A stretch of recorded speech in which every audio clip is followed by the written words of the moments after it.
He wasn't supposed to be the hero, not even the protagonist. In fact, many believed he wouldn't even step onto the ice wearing the blue and white jersey.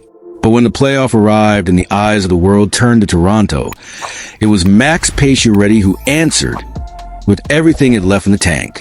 And maybe this was his last dance.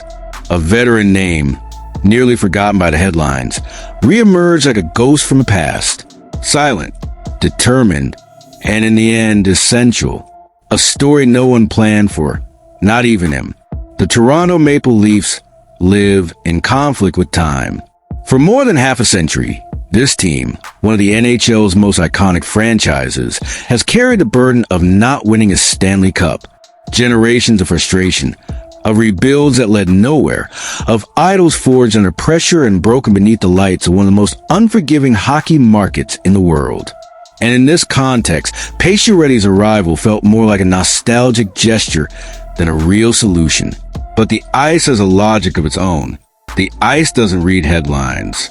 And when the playoff began, Max Pacioretty simply delivered. If you follow these stories that defy the script, where veterans overcome pain and time to rewrite their ending, go ahead and hit that like button and subscribe to the channel. Here, we don't just bring you news. We dive deep into what truly matters. The behind the scenes, the emotions, and the drama that turn sports into cinema. The truth is, Pacioretty arrived in Toronto under a cloud of doubt, a professional tryout contract, nothing guaranteed, an experiment, and in a team full of young wingers eager to prove themselves. Giving space to a 36-year-old veteran despite still like playing at a high level, but it represents a short-term in the most tense moments, showed what it means to play with soul in the playoffs. He played 11 postseason games, 3 goals, 5 assists, 8 points in total. But the stats only tell half the story. What really shocked people was his physical commitment. He recorded 61 hits in the playoffs. Yes, he led the entire team in that category. In less than 2 weeks, Max Pacioretty became the symbol of the intensity Toronto has long craved. And still, as the season ends, nothing is guaranteed. Speaking to the media, he was straightforward. He said this year was one of the hardest of his life, that the distance from his family weighed on him like never before, and that above all, what he wants now is to go home, be with his kids, talk with his wife, and decide calmly if he still has the energy to keep going. It's hard to answer right now, he said honestly, but I'm really excited just to go home, be with them, and talk about what comes next in life. Heavy words, perhaps a goodbye. Perhaps just uncertainty. Behind the scenes, there are no official moves, no concrete trade rumors, no public offers. But the question hangs in the air inside Scotiabank Arena. Could Pacioretty return? And more importantly, should he? From a performance standpoint, he proved there's still gas in the tank. Despite the injuries that limited his regular season to just 37 games, he tallied 13 points during that stretch. Solid numbers for someone recovering from yet another serious injury. And even with limited time, he finished 7th on the team in hits. In other words, his body still responds. And his mind, well, the mind of a competitor like him never stops. Pacioretty has 17 seasons in the NHL. He's played in major markets, lived through highs and lows, earned respect wherever he went. But he's never lifted the Stanley Cup. And for many, that's what gives purpose to this final journey. The big question now isn't whether he can play. It's whether he wants to. And that's a question even he might not have the answer to yet. Toronto has reasons to consider bringing him back. He wouldn't be expensive. It would be a low-risk contract. And most importantly, he showed he can still make a difference. Not as the main star, but as that veteran who steps up in big moments, who holds a locker room together, who hits the ice to turn the emotional tide of a game in a team that already has young stars. Maybe what it lacks most is precisely that kind of leadership. On the other hand, there's a human factor, and that weighs heavily. Being far from family, with young kids and a nearly complete career, is a burden many athletes face. And not even winning the Stanley Cup always justifies a personal sacrifice. Pacioretty didn't hide that he loved playing in Toronto. He said he loves the pressure of the market, that he felt alive there. But he also made it clear that the decision to continue or not depends on more than just what happens on the ice.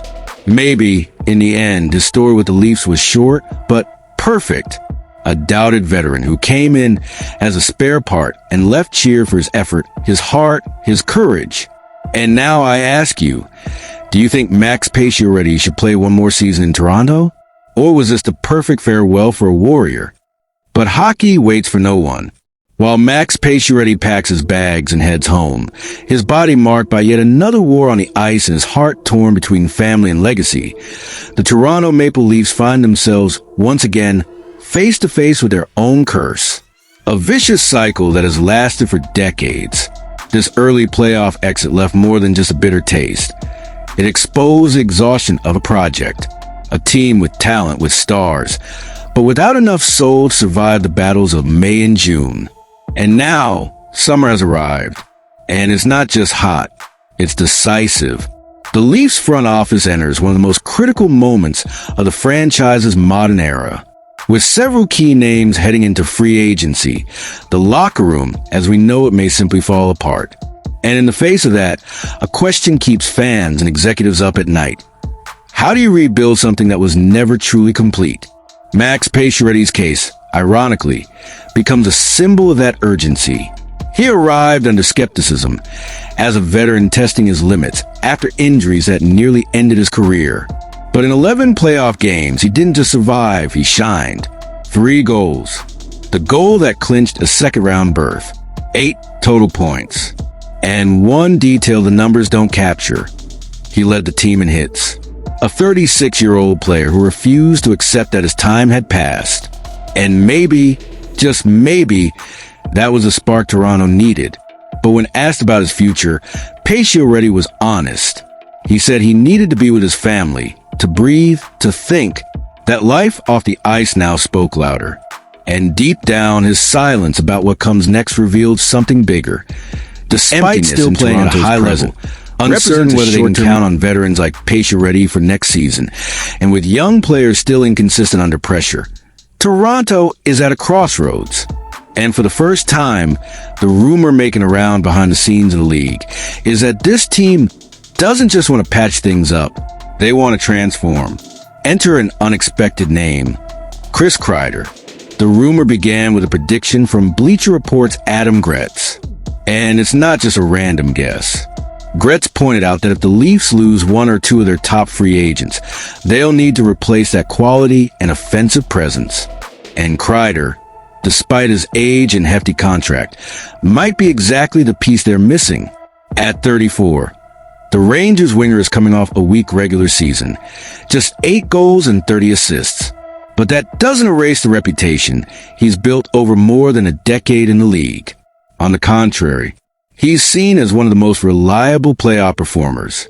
With 48 goals and 28 assists in 123 postseason games, he's a veteran who always rises when the lights are brightest and the ice thinnest.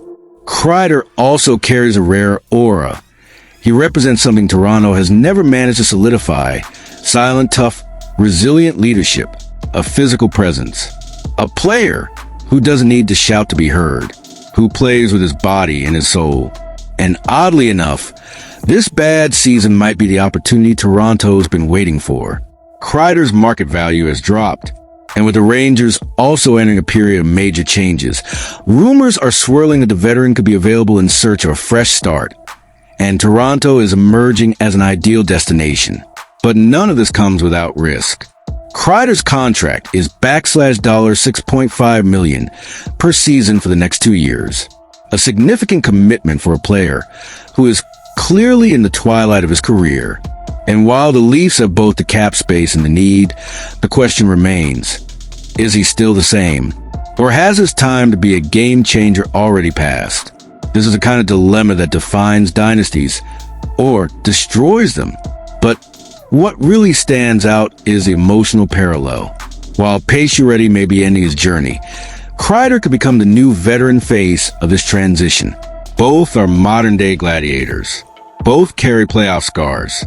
Both know what it means to lead without a spotlight. And that's where Toronto's front office seems to be placing its bet. Not just on skill, but on identity. On a presence that doesn't disappear when the season heats up. Toronto needs that. Urgently. The past few years have shown that talent is enough. That young stars can shine, but without structure, without team character, talent gets lost. Kreider isn't the future of the franchise, but he could be the bridge. The link between a generation that failed and a new one still in need of mentors. And maybe, for the first time, management is willing to pay that price. As summer progresses, the Leafs' phones will ring. Offers will come in. Tough decisions will have to be made. And if the team truly wants to change its narrative, this could be the moment to act. The trade for Chris Kreider is still just speculation. But the context, the signals, and the leaks point to something bigger than a simple rumor. They point to a silent revolution. And in hockey, sometimes the most impactful move is the one no one saw coming. Now it's up to you. Do you think Chris Kreider is the right name to lead this change for the Leafs? Or is the franchise about to repeat its mistakes once again? Comment below. I really want to hear your take. And if you've made it this far, you already know. Hit the like button, subscribe to the channel, and turn on notifications. Because the NHL market is heating up, and the coming days promise bombshells that could reshape the league. And stay tuned. Because in the next video, we're diving into a name almost no one is talking about, but who might be the secret piece in the Leafs rebuild? A move that could change everything or add even more pressure on this front office. Summer has only just begun, and Toronto can't afford to miss again.